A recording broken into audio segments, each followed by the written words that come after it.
इस वीडियो में हम लोग डिस्कस करने वाले हैं नैस्डैक 100 इंडेक्स फंड के बारे में। जी हाँ, देखिए सेबी की गाइडलाइंस थी 2021 से, तो काफ़ी सारे इंटरनेशनल म्यूचुअल फंड बंद हो चुके हैं। ऑलमोस्ट इन्वेस्टमेंट लेना, फ्रेश इन्वेस्टमेंट लेना उन्होंने बंद कर दी है। तो इस वीडियो के अंदर मैं मोतीलाल ओसवाल नैस्डैक 100 का पूरा डिटेल रिव्यू करूंगा।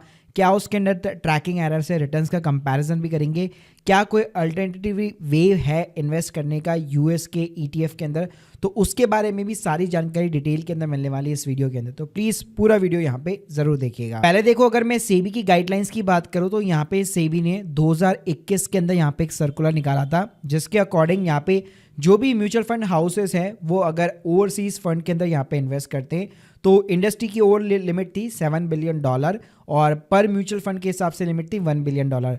तो ये लिमिट को जैसे ही क्रॉस करते उसके बाद में भाई वो फ्रेश इन्वेस्टमेंट यहाँ पे बंद कर देते, मतलब कोई भी नया यूएस का स्टॉक्स वगैरह वो लोग बाई नहीं कर पाते।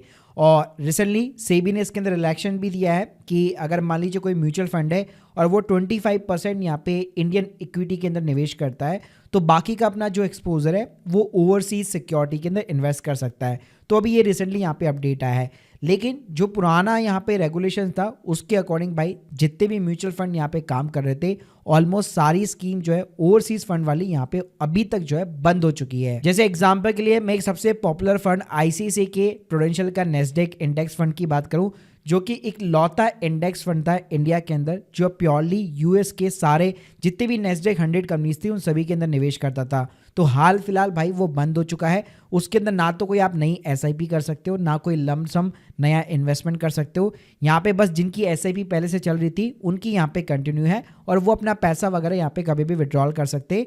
स्कीम बंद होने का मतलब ये नहीं होता कि भाई कंपनी एएमसी खत्म हो गई, ऐसा बिल्कुल भी नहीं है। बस नई यूनिट्स जो है या नई जो इन्वेस्टमेंट है वो एक्सेप्ट ये लोग नहीं करते। अब चलो पहले जिन लोगों को डाउट होता है कि ये नैस्डैक बाय 100 क्या चीज होती है उसके बारे में डिस्कस कर लेते। नैस्डैक 100 का सिंपल सा मतलब है कि यूएस की टॉप 100 कंपनीज। अब देखो भाई इन 100 कंपनीज के अंदर अगर मैं लिस्ट की बात करूँ तो स्क्रीन के सामने आप देख सकते हो मेजरली जो भी टेक जायंट्स है यहाँ पे यूएसए के एनवीडिया, एप्पल, माइक्रोसॉफ्ट, अमेजोन हो गया, इसके अलावा टेस्ला हो गया, मेटा, फेसबुक, इंस्टाग्राम वगैरह हो गया, गूगल हो गई, नेटफ्लिक्स हो गई, मतलब भाई उन सारी कंपनियां आपको देखने को मिल जाती है जिसके प्रोडक्ट्स वगैरह आप डेली बेसिस पे यहाँ पे यूज़ कर सकते हो। तो यहाँ पे टॉप 100 कंपनीज का ये पूरा एक इंडाइसिस होता है जिसको हम लोग नैस्डैक 100 बोलते हैं। तो वैसे अगर आप जो है नैस्डैक कंपोजिट बात करेंगे तो उसके अंदर ऑलमोस्ट जो है 2500 से ज़्यादा कंपनियां होती है यूएसए के अंदर, और उस 2500 में से भी 100 को यहाँ पे जो टॉप 100 कंपनीज होती है उसको शॉर्टलिस्ट किया जाता है। तो यहाँ पे देखो, अगर मैं इसके पूरे इंडाइसिस की बात करूँ यूएसए के पिछले एक साल के अंदर 32% का रिटर्न दिया है। प्लस इसको अगर हम लोग इंडिया के निफ्टी 50 के साथ में भी यहाँ पे कंपैरिजन करके देखते हैं तो आप देख सकते हैं निफ्टी 50 ने पिछले एक साल के अंदर 19% का जंप निकाल के दिया है और इसने एक साल के अंदर 32% का रिटर्न बना के दिया है। अगर मैं एक लॉन्गर टर्मर पीरियड लेता हूँ, 5 साल भी लेता हूँ, तो नैस्डैक 118% है और निफ्टी 50 97% है। और अच्छी बात क्या है, इंडिया और यूएसए का जो स्टॉक मार्केट है उसमें ज़्यादा मतलब ऐसे कोरिलेशन नहीं है। इसका मतलब ये नहीं है कि इंडिया का मार्केट अगर मान लो पिछले एक महीने के अंदर नेगेटिव गया है तो भाई यूएसए का भी जाएगा। जैसे अभी रिसेंटली यूएसए के अंदर ट्रम्प जीता तो उसकी वजह से आप देख सकते हो स्टॉक मार्केट कैसे यहाँ पे बूम करके गया है, जबकि हमारा इंडिया का यहाँ पे ऑलमोस्ट पिछले एक महीने के अंदर नेगेटिव के अंदर गया है। अब बात करते हैं भाई कि कौन सा ऐसा म्यूचुअल फंड है जो सेबी की गाइडलाइंस के बावजूद भी स्टिल यहाँ पे नैस्डैक 100 के अंदर इन्वेस्ट कर रहा है या उसके अकॉर्डिंग आपको एक तरह से रिटर्न्स यहाँ पे प्रोवाइड कर रहा है। तो इसके अंदर अभी राइट नाउ केवल मोतीलाल ओसवाल नैस्डैक 100 एफओएफ काम करता है और जिसके अंदर भी आप लमसम इन्वेस्टमेंट नहीं कर पाएंगे, आप केवल नई एसआईपी की यहाँ पे शुरुआत कर सकते हैं। पिछले एक साल के अंदर इसने 39% का यहाँ पे रिटर्न निकाल के दिया है।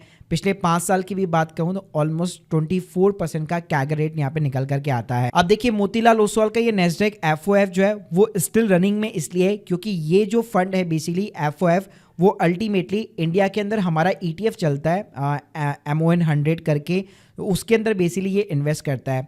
तो ये वाला भी जो फंड है वो नए यूनिट तो इशू नहीं कर रहा, लेकिन जो एग्जिस्टिंग यूनिट्स है उसकी यहाँ पे ट्रेडिंग चल रही है। तो जैसे कि अगर आप मान लो जीरोधा वगैरह या के ऊपर भी यहाँ पे अगर आप MON 100 को बाय करने वाले होंगे तो यहाँ पे आपको ये न्यूज अलर्ट दे देगा, क्योंकि जैसे मैंने बताया कि सेबी की गाइडलाइंस के अकॉर्डिंग यहाँ पे नए इन्वेस्टमेंट नहीं हो रही है।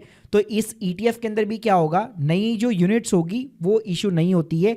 एग्जिस्टिंग इन्वेस्टर के पास में जो यूनिट्स होती है वो डिमांड और सप्लाई के अकॉर्डिंग उसका रेट चेंज होता रहता है।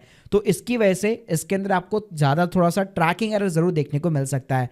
ट्रैकिंग एरर का मतलब ये है कि अगर मान लो यूएसए के अंदर नेस्डेक ने यहाँ पे 10% का रिटर्न निकाल के दिया है, तो जरूरी नहीं है कि आपका ETF भी यहाँ पे 10% का रिटर्न निकाल के दे। लेकिन भाई इसको अगर मैं सिंपली कंपेयर करता हूँ एक यूएसए के नेस्डेक 100 ETF के साथ में, तो डेफिनेटली आप मोतीलाल ओसवाल को भाई स्टिल यहाँ पे कंसिडर कर सकते हो। आप देख सकते हो मैंने एक आई शेयर का नेस्डेक 100 ETF ले रखा है जिसने 27% का रिटर्न निकाल के दिया है। वहीं पे मोतीलाल ओसवाल का नेस्डेक 100 37% का रिटर्न निकाल के दिया है। तो डेफिनेटली रिटर्न्स आपको सिमिलर देखने को मिल जाएंगे, ट्रैकिंग एरर डेफिनेटली देखने को मिलेगा, लेकिन आपके पास में ज़्यादा कोई ऑप्शन नहीं है क्योंकि सिर्फ एक ही फंड है जो अभी इंडिया के अंदर रन कर रहा है और SIP के रूप में आपकी इन्वेस्टमेंट वगैरह एक्सेप्ट कर रहा है। बाकी गाइज इसके अलावा ICICI प्रूडेंशियल हो गया, नावी का नेस्डेक 100 हो गया, इन्वेस्को इंडिया, कोटक नेस्डेक हो गया, आदित्य बिरला हो गया, एक्सिस नेस्डेक 100 FOF हो गया, ये ऑलमोस्ट सारे के सारे फंड यहाँ पे जो है नई इन्वेस्टमेंट लेना यहाँ पे बंद कर चुके हैं और मोतीलाल ओसवाल का भी कोई भरोसा नहीं है कि कब ये इन्वेस्टमेंट लेना बंद कर दे। अब कई लोगों के माइंड के अंदर डाउट होगा कि मान लीजिए अगर इन्वेस्टमेंट लेना बंद कर देता है तो क्या मतलब मेरा पैसा इसके अंदर फंस जाता है? तो ऐसा बिल्कुल भी नहीं है।